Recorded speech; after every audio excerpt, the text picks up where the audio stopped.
Зулқарнайн алейхиссалам әскерлерімен жолда келе жатып, әскерлеріне былай деп бұйырады: аяқтарыңа ілінген нәрселерді жинап жүріңдер деп әмір берді. Сонда әскерлерінен болған бір топ: көп жүрдік, қатты шаршадық, түн ішіндеміз.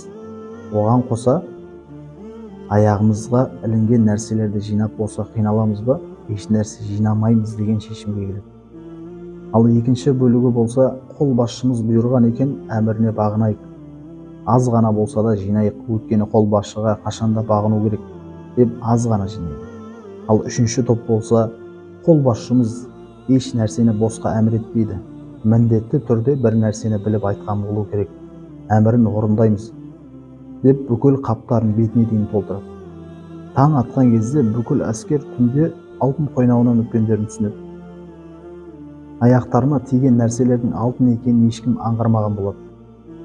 Сонда әмірді тыңдамай еш нәрсе алмаған бірінші топ: қап, неге алмадық? Қолбасшымыздың сөзін неге тыңдамадық? Ең болмағанда біреуін алғанымызда ғой деп өкініп қалады. Ал екінші топ болса: қап, біраз тағы алуымыз керек еді. Қалталарымызды, қаптарымызды аузына дейін толтырып алуымыз керек еді деп өкініштерін білдіреді. Ал үшінші топ болса: керексіз, пайдасыз заттарымызды тастағанда бұдан да көп етіп жинайтын едік дейді. Міне осы мысалдағы секілді ақыретте де бүкіл адамдар өкінеді.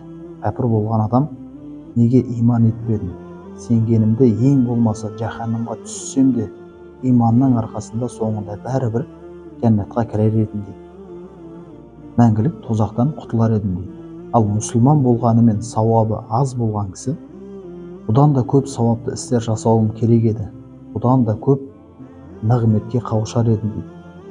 Ал мұсылман болып сауабы көп болған кісі болса, қап, бұдан да үлкен дәрежелерге көтеретін көбірек ғибадат жасауым керек еді дейді.